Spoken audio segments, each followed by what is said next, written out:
few of them, yeah, stop streaming the broadcast.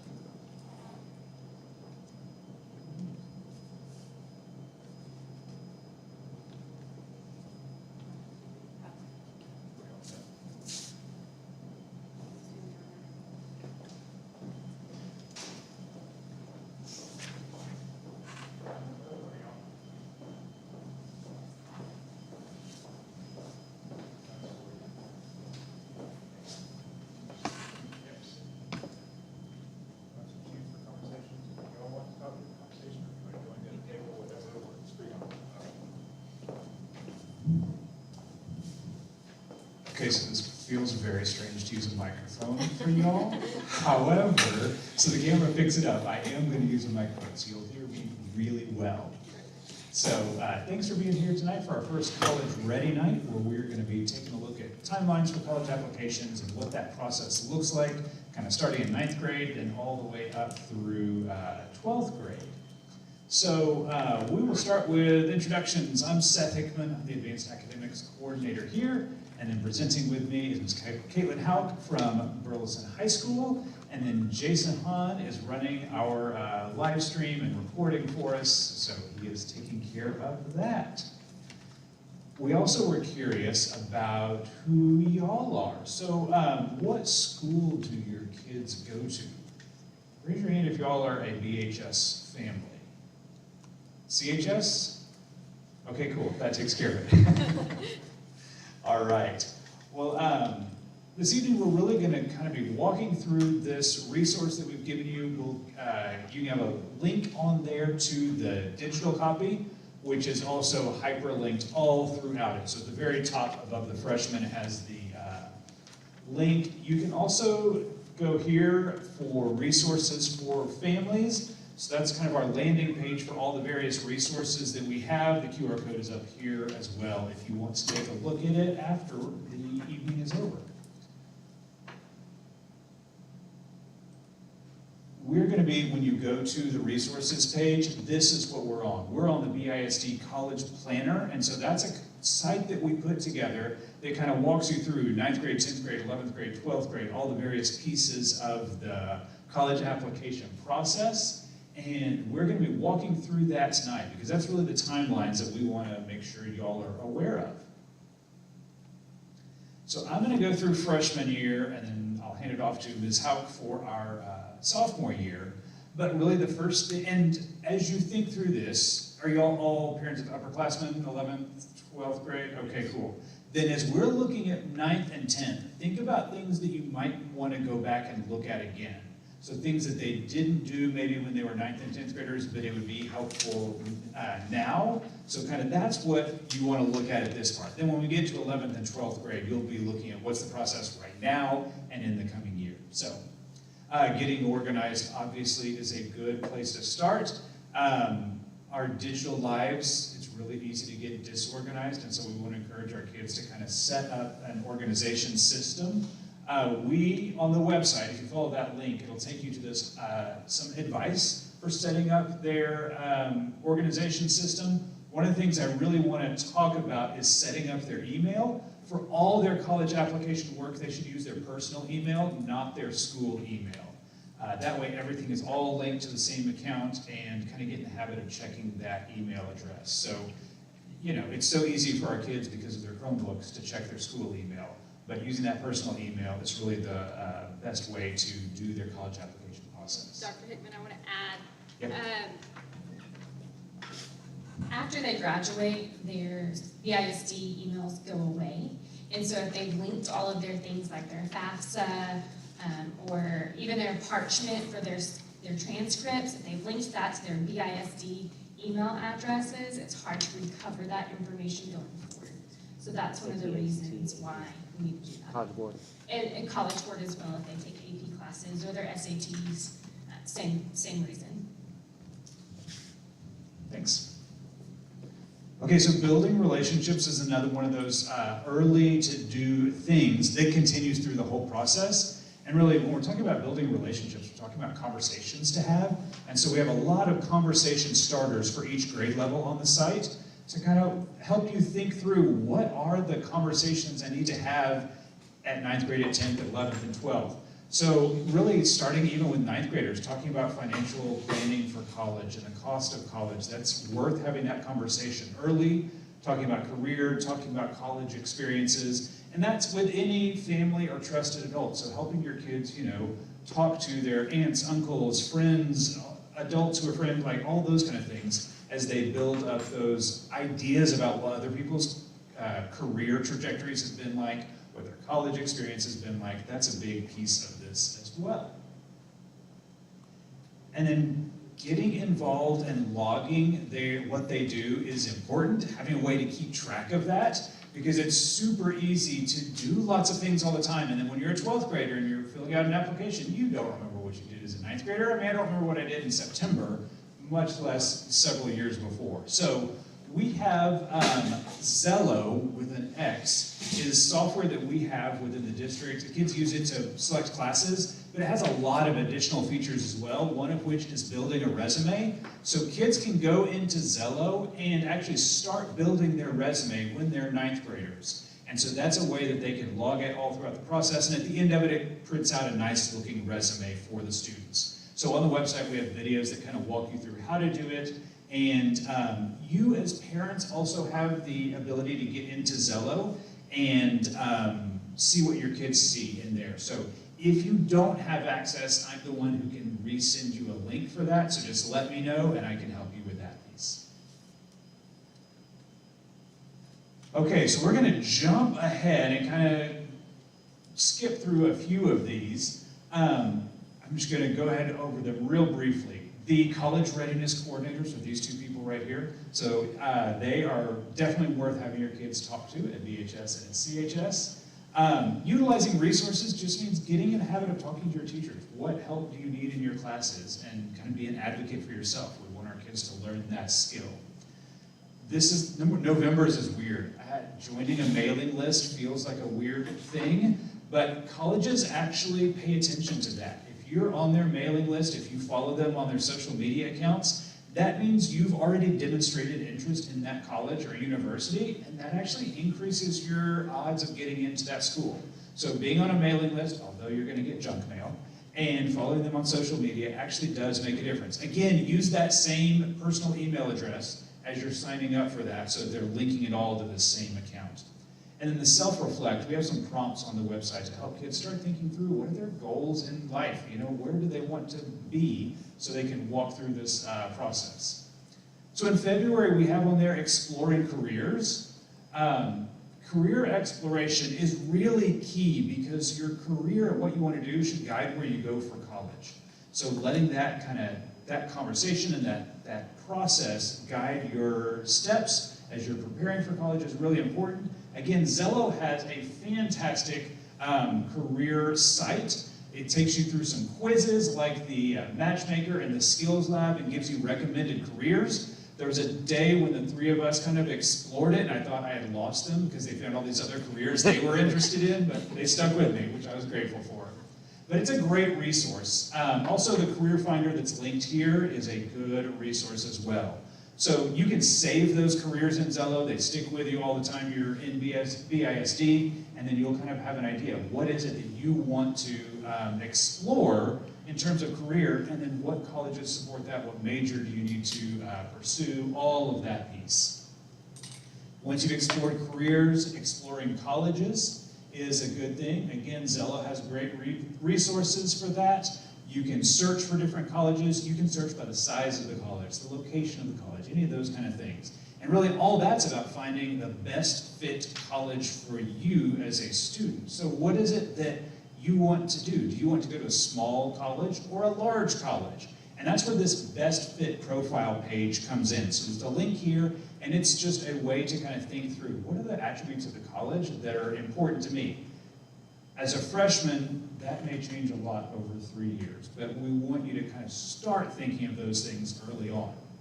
So we're going to pause for a minute and let you talk with the people at your table about these 3 questions. So of the things in the 9th grade timeline, even if you don't have a 9th grader, which ones have you already done and how did it go? Which ones are important for you to do with your student soon? And then which ones feel the most overwhelming of these things? So take a look at the paper and kind of those freshman things, and then we'll give you a couple minutes to talk with the people at your table about those questions.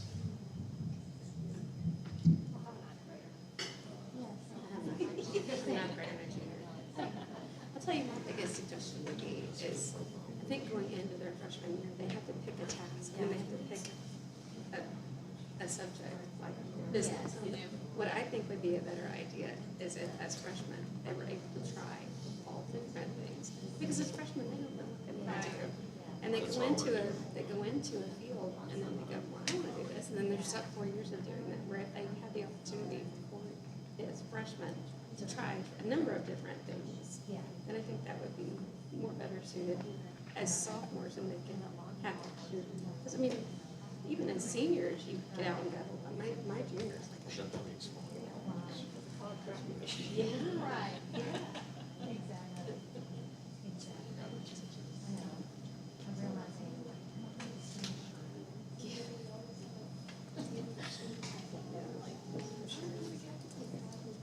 No. Okay, I'm gonna go ahead and jump into the sophomore year and the timeline that they kind of looking at. The first thing that they're gonna wanna do in August is examine their schedule. They're gonna start talking to their counselors. Counselors meet with each grade level each year. This is a great time as they're moving into their junior, they're getting ready, they're considering their junior and senior years. This is where things like dual credit come into play and AP courses come into play. So it's a really key time to double check that high school schedule and make sure that they're kind of on the track that is best suited for them. So they want to make sure that they're taking those conversations with their counselors serious during that time. They're going to want to make sure that they're in extracurricular activities, that they are beefing up that resume for whenever they're applying to colleges, and then preparing for the PSAT. That's coming up. They've taken their PSAT their 9th grade year, they're taking it again their 10th grade year, and one of the best resources for that is Khan Academy. It's also still a really great resource for SAT. So that's one of the things that they should focus on, use as a good resource whenever they're getting ready for that.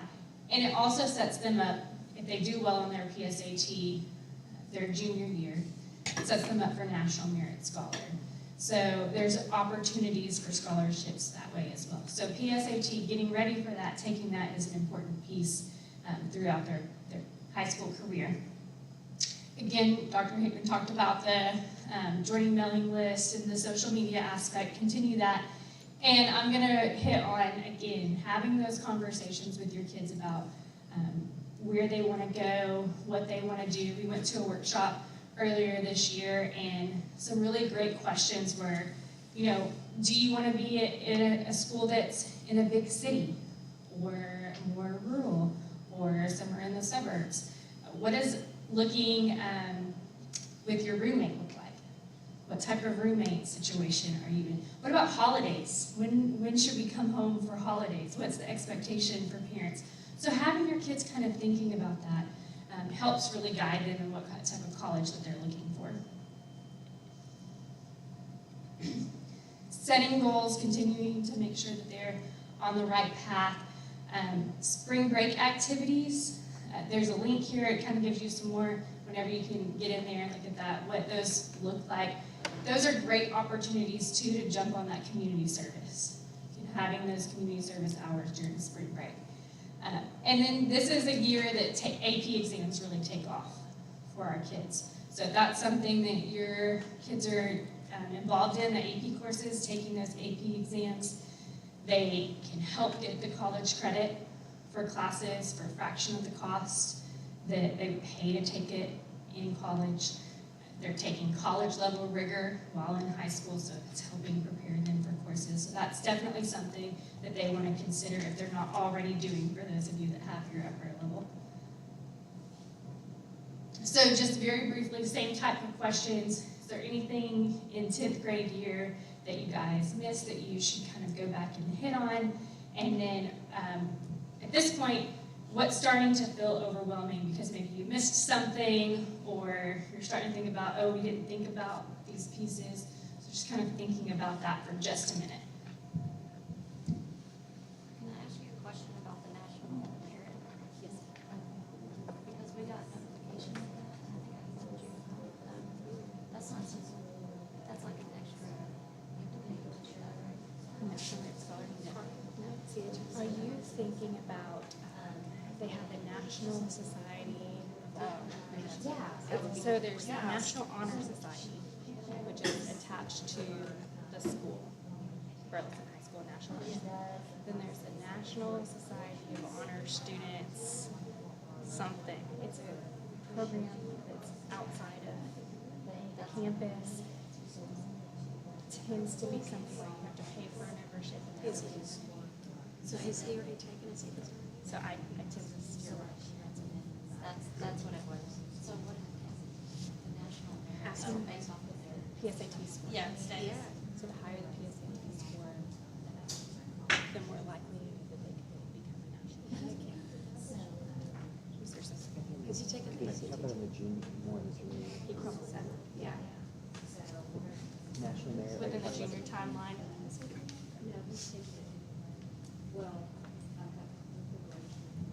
Okay, so let's jump ahead to junior year, because that's when things usually get pretty busy in terms of getting ready for college. So, I'm gonna switch sides with you real quick. In August, reevaluating your plans, look at that course schedule again, make sure it looks okay, and then remaining involved. Colleges are looking for involvement in something you're passionate about. It's not about doing a lot of different things. It's about really finding something that you love and committing to it. So building your resume around a theme, an idea, something that you really care about as a student, because that's something you can write an essay about for college admissions. It's really kind of defining who you are, what you love, who you want to be. Back in the day when I applied to college, they said you had to be a well-rounded student. That's what colleges were looking for, but that's not really the case anymore. They are really looking for a well-rounded student body with lots of individual differences. So standing out by really caring about something could be what you volunteer for, it could be your studies, whatever it is, but again, building your resume around the thing or the things that matter to you, that's really, really important. Okay, preparing for the PSAT. Junior year PSAT is the one that counts for the money. So it's about $300 million in scholarships that are attached to that score. We give the PSAT to all of our 9th, 10th, and 11th graders during the school day. So your kid will take it here. And in the month of October. So again, preparing for that PSAT is done best through Khan Academy. You can actually put your prior scores in there and they can link to that, and then it will actually help you study the things you need to study, not just in general. So it really focuses the practice for you. Same thing for SAT. As you're looking at that for college admissions, put your scores in there, link your College Board account, and those scores will guide the practice that you get to make sure it's personalized for you. There are other awards that go with that PSAT score beyond just national merit. There's national recognition program that College Board does, so there are a lot of scholarships that go with that one. So it's one definitely worth paying attention to and preparing for. So you raise your hand if you have a sophomore or freshman kid. Okay, cool. So the PSAT is changing. The PSAT for 11th graders is going digital this coming school year in October. So that's the first time we are going to see that 11th grade PSAT be a digital test. So not only is the test changing that way, it's also going to be shorter. It's about an hour shorter, and the reading passages are going to be different. So things are changing. So if you have a younger student, you want to go to the site on the right, Khan Academy's digital PSAT prep. If you have a junior right now who is studying for his or her SAT, you want to do the one on the left because we're still paper for SAT until this time a year from now. So if a student is going to take the SAT in the next year, then paper practice is what you're going to do it on Khan Academy Online, but it's practicing for the paper one. If you're practicing for next year's PSAT in October, you want to do the digital one over on the right. So you can search for both of those and find those without any trouble. Okay, so we talked kind of back in freshman year about researching careers, starting to think through that, because that really is what can guide where you want to go to school. But we're going to really take it seriously in 11th grade, because if you have a really good idea about the careers you want to do, then you can make good decisions about the college you want to head to. So researching careers, again, Zello is a great place to do that, but we're also going to take it a step further. There's a career matrix that's linked on the website that's a great place to kind of just write down your ideas about the careers you're looking at. Why do I want to do this? What's interesting about it to me? How does it match my personality? If I'm someone who likes to be up and moving a lot, a desk job may not be right for me. I need to think through those things. The job outlook, that's in Zello as well. Are there a lot of jobs out there in this career field? Great. If there are not a lot of jobs out there, it may not be where I want to go. What's that median salary? And then this last column is especially important. What's the required education or training for that career? And hopefully, as students fill this out, they start seeing some trends. You know, really a lot of these things are business majors, so maybe that's the major I want to pursue. So it's really not just filling out one career, but filling out several that might be interesting to the student, and then see what that career, the trend is that can help guide you towards a major or towards a school down the road as well. So again, all that is linked, and there are really thorough directions on the website with the matrix as well. So, look at your resume and portfolio. Again, going back to tracking the things that you do. This is another site that I really like called, now I'm going to forget, College Spike, I believe. It's on our landing page that's on that QR code. But it just puts together a really nice looking portfolio. So if your student is into something very visual, whether that's graphic design or art or anything like that, this is a great way to put together a portfolio that looks good and is very nice and visual. Could be used for jobs, for job interviews and all that kind of thing, but also to kind of have as a resource as they're putting together. And sometimes even just the process of putting this together helps jog the memory about things that are out there, things you should brag on as you're doing your college applications. Okay, January is a good place to start practicing college essays. If you're a junior, that's right now. So college essays don't change that frequently at most schools. Whatever it is this year is probably what it's going to be next year. And so you can start practicing those essays and ask very nicely. If your English teacher will give you feedback on it, they probably will. As a former English teacher, you're going to say, sure, of course, of course. But practicing those essays is important. So we have a couple links on here for support for those college essays. This one here on the right is especially great. It's at College Vine, and they have the essay prompts there, so you can search for your school that you might want to go to and see what those essay prompts are. They also have videos where they will talk you through how to write the essay for this college well.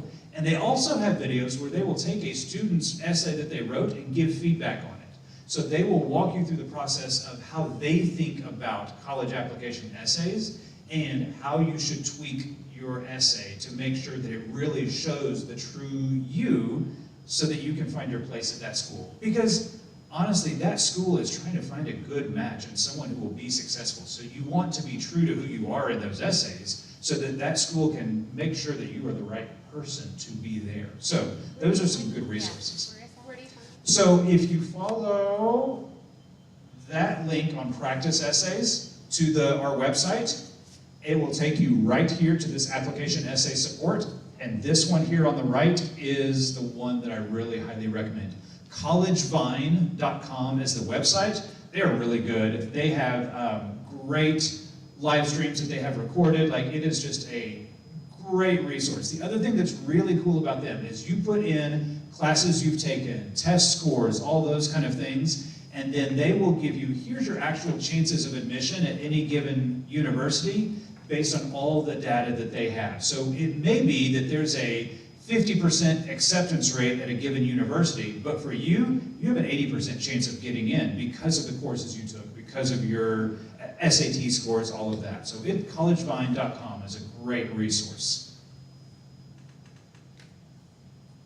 Okay, and then just like we kind of beefed up looking at careers, in junior year we want to beef up our looking at colleges and really doing our research and making sure that we are ready to go for those colleges. So we're going to look at a similar document. This is that best fit college sheet that we talked about freshman year. Kind of what are the attributes of a school you might be interested in? Definitely revisit that as a junior, right? 2 years later, you've changed, you've had new experiences. So be ready for that. Fill that in again. And then you are gonna make a list of the schools you might be interested in applying to, kind of categorize them as your foundation schools, the schools you know you can get into and be successful at, your target schools, that are ones you really want to go to, and then what's your reach school, the one that you may or may not be able to get into, but it's kind of where you would like to go. I'm gonna pause for a minute about that, because there's been some really interesting articles coming out lately about your reach schools. There's a lot of students really reach high with those reach schools, but then when they get there, they are kind of at the bottom of the barrel and struggle a lot to get internships, to get time with professors. And so they're saying that kind of some long-term career trajectories are helped by going to your target school rather than a reach school, because you're going to be maybe at the top of your target school. So you are more likely to get the internship there. You're more likely to get time with a professor there. And so aiming at those target schools may actually be the better long-term choice, and usually those are less expensive. So that's a good thing too. Okay, so there's a college matrix that you can see that we have linked here that's similar to that career matrix. But with it, we're really looking at getting into the details of those colleges. What are the attributes of them? Do the majors that they offer and are really have a strong program in line up with those career choices you already looked at? So making sure that there's a good alignment between your career choices and the colleges you are looking at. And so that's really, at the end of this process, you want your list of the schools you're going to apply to your senior year. So that's kind of where you want to be ending up your junior year, is to have that list of your schools you want to apply to so that you're ready to go at the beginning of senior year. Okay, so we're going to give you the same 3 questions to kind of talk about at your table. Which of these things have you already done? How did it go? What's important to do soon in the upcoming months? And then which ones kind of feel the most overwhelming and challenging? So we'll give you a few minutes to discuss those.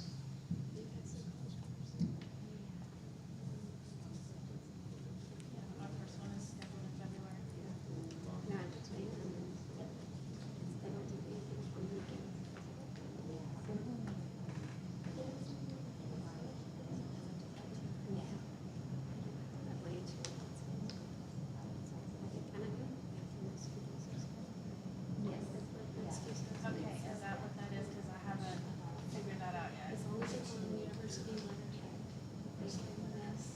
Okay. As juniors, I think 2 days, as seniors, 2 days. So, how did you choose? How did you choose to? Is it based off the career? Or just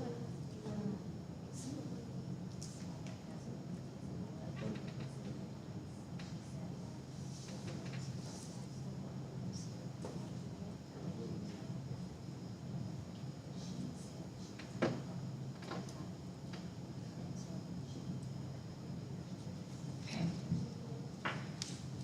Right. Now we'll jump into senior year. This is where, you know, all that planning kind of comes to head, and we're really getting into the beef of everything, right? Make note of those college application deadlines. I live by a Google Calendar. Everything in my life is on a Google Calendar. It's a great time to help make sure that your kid is putting things on a calendar of some sort, scholarship deadlines, application deadlines. This is, parents, this is also whenever you're getting emails about cap and gown, graduation, all of the pieces. Figure out a calendar or system so that you're not missing those deadlines. Request updated letters of recommendation. So this is one of those things where you're going to want, and your student is going to want to reach out to teachers that can write a letter of recommendation for them. Usually these are going to be your junior teachers, maybe a sophomore teacher here and there. They want to pick a teacher that they did well with. Yeah. A teacher that you know will write a strong letter of recommendation, a teacher that you know isn't overwhelmed in that season. You know, sometimes our coaches are bogged down in a particular season, so they need to be very strategic about that. And then, you know, Dr. Hickman talked about some resumes, and some of those pieces would be a great way, but I always recommend giving your teachers or your counselors some type of resume.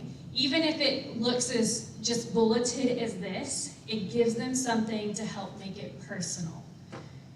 You know, it's easy for them to have a stock letter that they can kind of plug in your name, but if they don't know maybe some of your passions, what are you wanting to do after high school? What career path are you wanting to take? Those things really help build a really strong letter of recommendation, so I strongly suggest that you add that. A lot of those, when we have to fill out our counselor pieces, or we don't, but the counselors do, there's parts in there where sometimes they'll ask, what are some words to describe this student? And if they've already kind of given us a bank of words that they think describes them, it helps us just be more efficient with our time and make sure that we're giving a really good letter of recommendation. So strongly suggest that they take the time to provide this for those teachers. And then they're just more likely to get it done and take care of that, and you're not having to remind them. Something else, make sure you give those people that you're asking for the letters of recommendation time to do it. At least a week, 2 weeks is probably a better time frame. And be clear on when it needs to be turned in. That way they know, oh, I need to get this done.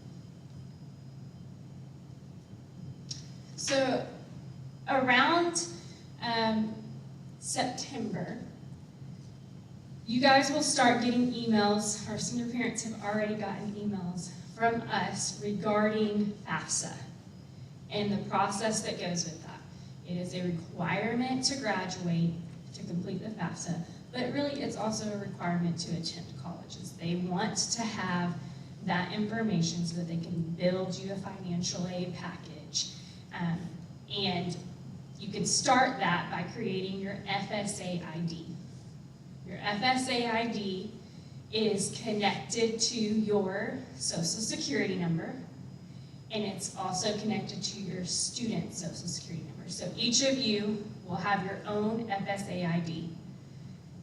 If you are in a hurry, and this inevitably happens every year, a parent says, I'm gonna do an FSA for my kiddo. Totally fine, but make sure you don't accidentally put your Social Security number and your personal email in for your student, because then you have to call and get that adjusted, and you're calling a government office to get that adjusted. So it's going to take you a little bit of time, okay? So make sure when you're creating that FSA ID that you slow down, you double check, you're making sure that you don't have any typos. And then it takes it a couple of days to process, because it does need to go through and verify that you are who you say you are, and that your Social Security number matches. Then that's whenever you're going to really start seeing those applications for colleges open, so you can start your application process. There's Apply Texas, and that is pretty much every college, public college or university in the state of Texas. That is the most common application website that our students use.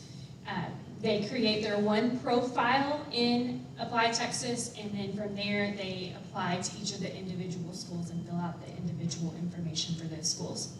There's also Common App.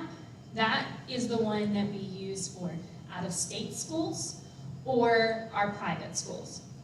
So, and some of our public state schools will use Common App also, but that just kind of tends to be the separation between the two, Apply Texas being our most common one.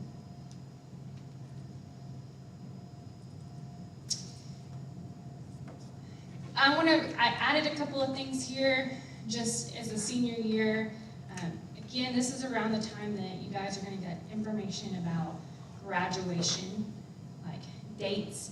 You'll get information about the senior walks and all the pieces that go with that. And so I can't emphasize enough how important it is that you guys are paying attention to those emails coming out from your campuses with those deadlines, because we can't, there's a little bit of wiggle room sometimes, but really if you hit a deadline for ordering cap and gown, if you miss it, well now we're stuck with, can we get you a cap and gown in time to walk the stage? So make sure that you're reading those emails, make sure you're notating the due dates and the deadlines for that, so that you don't miss anything. Same goes for yearbook pictures. That's a big one every year. Make sure you're paying attention to the yearbook pictures so that your kid can get in that your senior year. October 1st is when FAFSA opens. You cannot actually complete FAFSA until October 1st. That's when it opens. You'll need tax documents. You'll need your FFSA IDs. There's several things that you'll want. So you can kind of have some time in September to gather all that up so that October 1st you can go ahead and get in there and take care of that. There are a couple of deadlines with FAFSA. There are the national FAFSA deadline, there's state FAFSA deadlines, and then there's college and university FAFSA deadlines. Okay. In the state of Texas, their preferred deadline is January 15th. So really, that's when you need to get that FAFSA done, from October 1st to January 15th. That's really what you're looking at timeline-wise. Some colleges want that a little earlier. Some colleges are like, that's okay. Our deadline is March 1st. So even if you don't hit the Texas preferred deadline, some colleges, that's okay. It's important that you're looking for that information. It works kind of as a first come, first serve process. So those of you that, if your family is eligible for a Pell Grant, if you make it within the timeline, they'll award what you're eligible for. If you don't make it within the timeline, it's kind of what monies are left over that they can provide. So you'll want to make sure that you take care of that as soon as possible. We have resources, of course, if you follow the links on how to take care of that. There's videos, there's chat bots, there's lots of resources out there for you guys on how to complete your FAFSA. We also have the TASFA, it's the Texas version of federal aid or state aid. Most of our students don't need this. It isn't something that they end up doing. They take care of it with the FAFSA. It's a case-by-case basis, and usually we're the ones that can kind of help you identify if you need to do the TASFA over the FAFSA.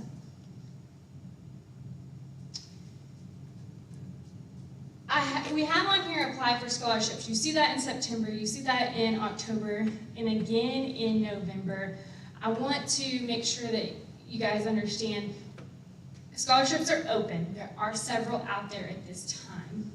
Our local scholarships usually aren't here yet.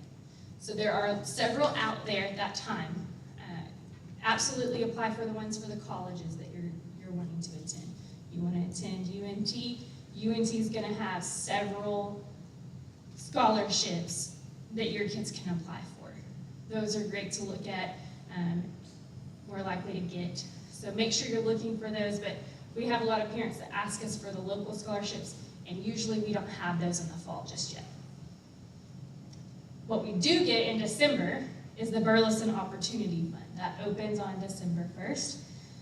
So I want to just make sure that everybody is aware of what the Burleson Opportunity Fund is. If you have, how many of you have heard of the Burleson Opportunity Fund? Okay, so it is a partnership that the ISD has with Hill College. And anybody that graduates from a BISD high school that is a Burleson resident can go to Hill College, assuming you meet GPA requirements, for up to 16 hours a semester that they will pay for. So this is a great option for a lot of our students that are trying to figure out how to make college work financially. So that's a great option for them. Community college is also a wonderful option for some of our kiddos that maybe didn't have the best high school GPA. So it's an option for them to go beef up a GPA, do really well, and then transfer to the school that they would like to go once they've completed those times. And then Zello is where we've been keeping our scholarships this year. There's a great way to go in and search for those, see what you can apply for. You can keep track of what you've applied for and what you've been awarded. So Zello, again, we've mentioned it a lot tonight, houses that information as well. Again, in January, you're still applying for colleges, applying for scholarships.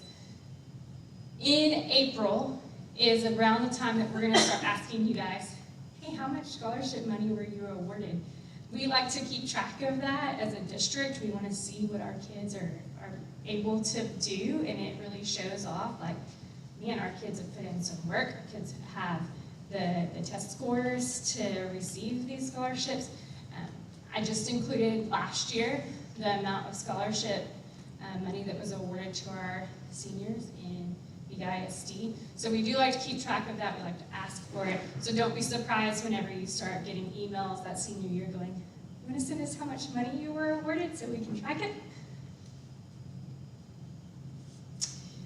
April's also whenever we're going to ask for community service. Wanting to make sure that you get that information turned in. Those are things that are recognized at graduation. So if you get that information in, you can get the correct medal for graduation. So again, April is whenever that information is usually asked for. May is when you're gonna start looking at your final transcripts requests. Now, I wanted to spend some time here because this is probably our most commonly asked question. Kids are getting ready to apply to schools, and their question is, how do I send my transcript to a college? Mr. Hahn and I aren't actually the ones that send the transcripts. We have to have it go through Parchment. So you guys would request that a school receive your transcript through Parchment. And that is a great secure way for it to be sent. It's also a great way for us to digitally track, was that sent and when it was received from those schools. So we aren't actually the ones that send it. It goes through Parchment. And then at the end of the year, we will send, say our registrars at our campus will send one free official final transcript to the school that your student is going to go to. And there is a difference between an official transcript and an official final transcript. Of course, your final transcript having the grades through your spring semester of your senior year. And so a lot of times we get kids that are like, my school says that they still need my final transcript, and they're asking for this in like April or May. So yeah, we know, but this semester's not over yet. You're just gonna have to wait. And after graduation, we have the ability to send that.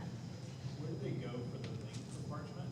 So I usually keep a link specifically for BHS available on my website, and then if kids ask for it, I just send the link That's on the directly. campus websites. But they also have them on both of the campus websites. You can find that as well.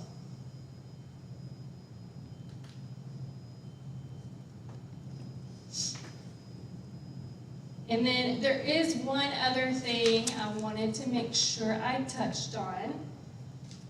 If you look at the bottom, that additional information on your page, there's the automatic admissions, the top 10%, and the 25%. So our top 10%, we were pretty common knowledge with that, UT, A&M, Texas Tech, that type of. Make sure that you note that UT Austin is actually the top 6%, not top 10%. And then 2 other schools that our kids like to attend, UTA is automatic admission for top 25% of their class. And then Tarleton, just with VISD, will allow the top 25% automatic admission. So those are some more common schools that our kids like to go to that have those perks. I also want to talk about the difference between early decision and early action. An early decision school, if you apply and you're accepted with an early decision school, you're committed. It's where you have to go. Okay? An early action school, you apply for their earlier deadline, you get a response earlier, but you aren't necessarily tied to that school. You have time to make a decision. It just means that you're doing your application earlier. You're taking action earlier. And then the last little piece, we have 2. I talked about Applied Texas and Common App. So SAT versus ACT. That's another pretty common question that we get. I would say, first of all, ACT has a science section that SAT does not. So I tend to tell my science, my STEM-based kids, my kids that do well there, that's a great opportunity for you to shine in that category. So that might be one worth taking, especially if you're wanting to go into a STEM program. SAT just tends to be the most common for what our students know and what they tend to take, and our students do pretty well on that one. And really that's the biggest difference, I would say, between the 2 is that science section. So if your kiddos aren't super strong in science, maybe that's not the best one for them to take. Maybe SAT will highlight their strengths a lot better. And that leads me to our questions. What have you done? How's it going? What's the most important step next? Where are we at next in our timeline? What do you need to do? And then where are we feeling a little bit overwhelmed at this point? And this is one of those points in the school year where we might start feeling a little overwhelmed about some things. So just an opportunity for you guys to talk.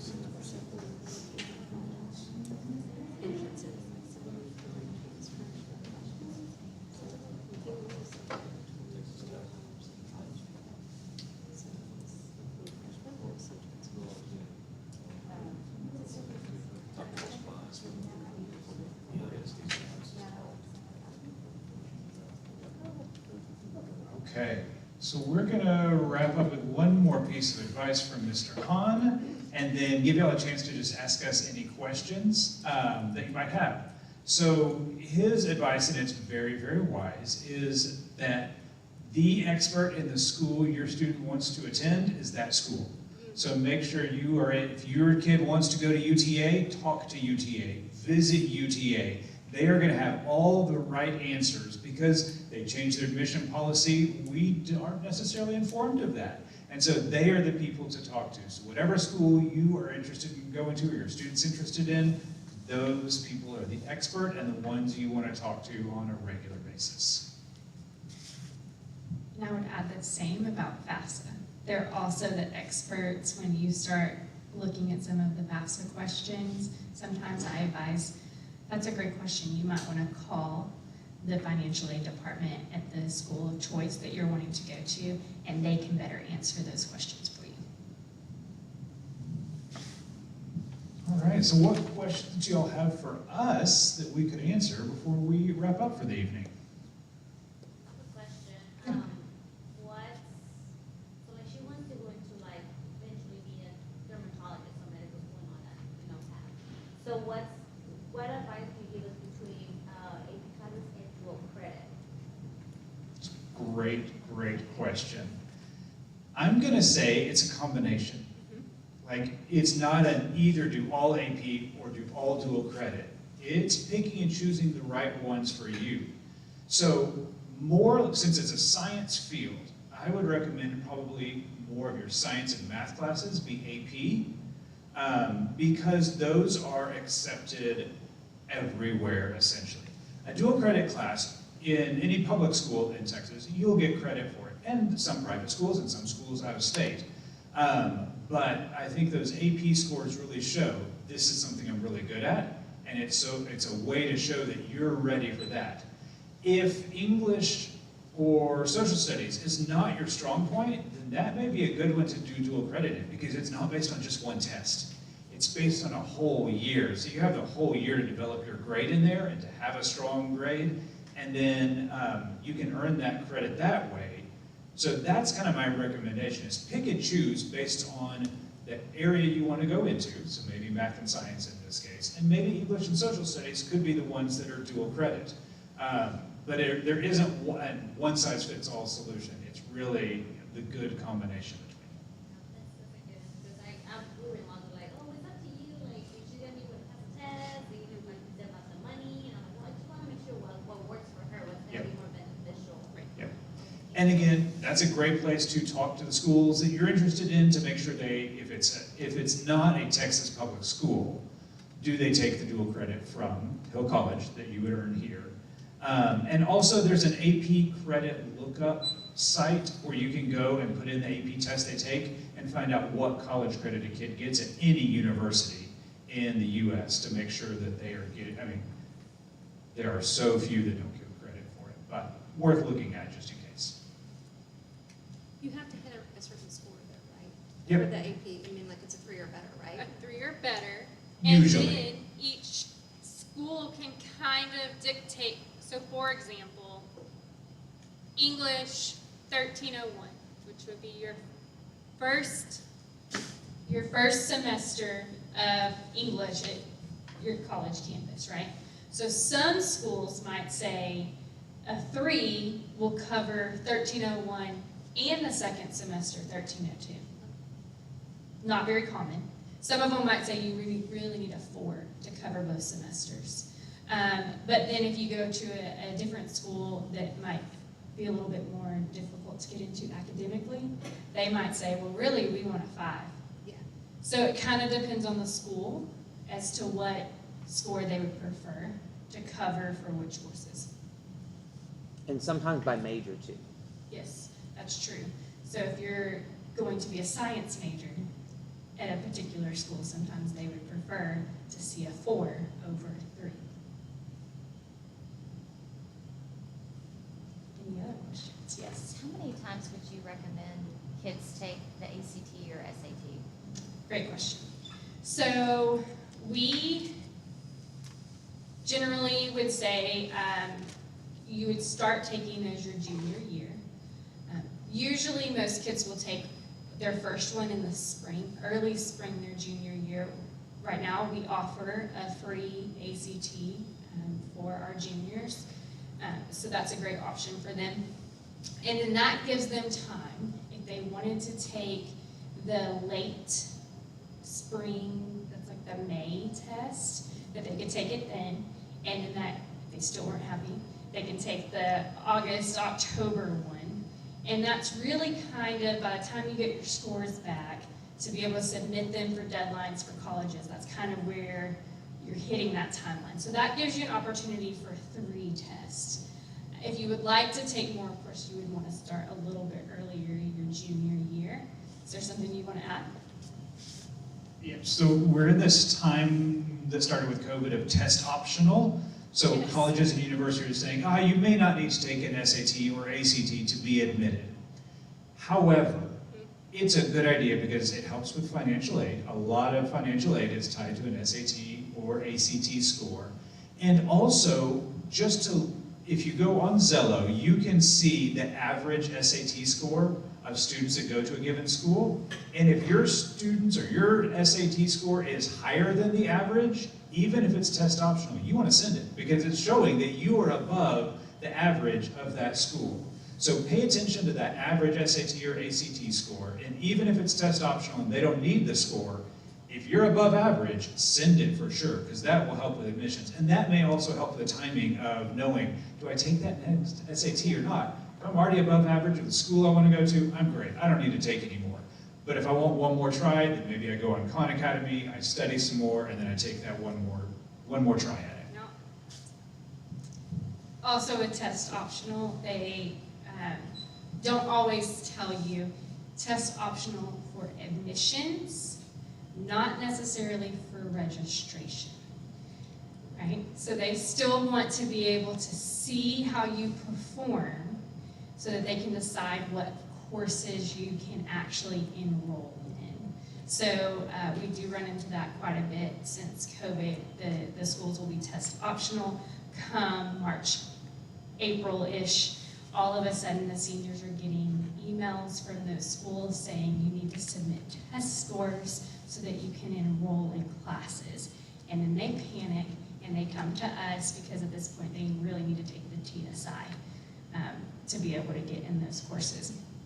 So don't get caught in the test optional and not have to worry about it, because that doesn't mean that they can necessarily register for classes. So if they take the SAT or the ACT, then they don't, a TSI is not necessary. Not necessarily true. So on the SAT and ACT, there's the math and an English portion on both of those. What you want is to hit the benchmark score in those categories in order to be considered TSI compliant, is what a college would call that. So what happens a lot is that they might do well on the English portion of that test, but not so well on the math. And so they'll still need to take the TSI in the math portion to show that they are capable of going into a college level math course and doing okay. So that happens as well. So I encourage, juniors and seniors, start looking as you're getting those scores back. Did you at least hit that benchmark score? And if not, what's your plan? Are you taking the test again, or are we going to go ahead and make sure that we can get a TSI under our belt? So Zello, like I have a freshman and a junior, they each have their own account? Yes. Okay. Yes. Is that something they already have, or we set them up on that? They should already have it. Okay. They have it starting in 6th grade, Oh. and you have one account with access to both of theirs. Oh. So nice. you can log into Zello, and again, if you need help with that, email me, Okay. and I'll make sure you have the link. But then you'll see both of them, so Oh. you can go in and see their courses that they have requested for their 4 years of high school. You can Oh, nice. have access to any of the things we talked about to kind of have it and be able to talk with them about those things. You could take one of those career quizzes while they do, so y'all can talk about it afterwards. So that can help the conversation piece. Mine is about College Board. Okay. So I had a login regarding College Board from my son who graduated in 2020. Okay. So do I need to set up a login to look at stuff for my daughter who is a junior now, or can I use hers? Or can I add her to the one I already have? Do I need to call them? Honestly, I would always say use the kid. The kid needs to log into their account. Okay. And that's the way to look at that information, because that's also how they're going to send those scores. Okay. So they need to be very comfortable logging into their account to send that information. And we don't have access to the login information. Right. So if you get locked out, you got to call them. Gotcha. Okay, sorry, I'm annoying asking all these questions. but like, where are the kids as far as like, what do they know about any of this? Like, has any of this discussed with That's actually a them? really good question. Yeah. So, yes, Okay. it is, now we know our babies. When we go into their classrooms, I know Mr. Hahn and I especially, we make a point of trying to get into our junior classrooms and our senior classrooms, not as easily into the freshman world, but making sure that we can get in and kind of talk to them. Here's your timelines, here's what you need. We share the information out. We put it in our social media platforms as much as we possibly can for the timelines, events that are coming up. They have access to the information. Gotcha. If they open the email, Yeah. Okay. So I would always just encourage, start with, Yeah. figuring out where they are, Yeah. and then encourage them to schedule an opportunity to meet with one of us or your home campus to make sure that they can kind of keep on tracking with that. So I'm also going to say that's part of why we're doing this night and recording it. So this will be on YouTube. So if there's a part of it that you think, oh, this 10 minutes of what we did tonight is what I need to watch with my kid, go and do that. So we wanted to give that as an option for y'all to kind of reflect on this with kids after the fact. And all of this information is on the Yep. BISD Advanced Academics. Yep, it's all right there. So everything we've talked about is there. This handout that you have is linked there. The college planner is there. The thing that I said was College Spike is really Spike View. I remembered it later, but it's on there as well. So all the links and things we've talked about are on that one URL that's at the top. Yes. Question. So if our student is maybe feeling overwhelmed or still not certain about how to start the college search, and they're not really listening to us, should they come see y'all, or should they see the counselors? Us. We're the go-to for that avenue. The counselors can answer those questions, but I'm more in the know of like current Yeah. information, and most of the time they would redirect them to us anyway. we're the ones who the recruiters come and talk to, send Mhm. us the information, so either, but we have a little bit more specialization. For that piece, yes. Send them our way, and we can help. Do you also help, you mentioned recruiters, do y'all also help with the sports recruiting aspect? Most of the time, that's going to go through their coaches. We have access to the NCAA and the NAIA platforms to be able to upload transcripts and that piece, but we aren't usually the ones that talk to those college sport recruiters. The coaches are the ones that are getting them in contact and making sure that they have that information.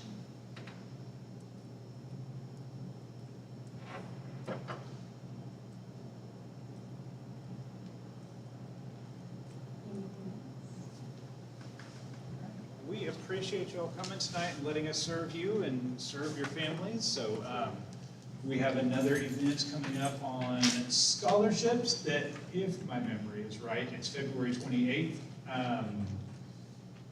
I may not be right about that, but I think it's February 28th. I think it's a Tuesday right here at 5:30 again. So we're going to be talking about scholarships and kind of that financial aid piece of the puzzle. So that'll be our focus on that evening. So again, thanks for being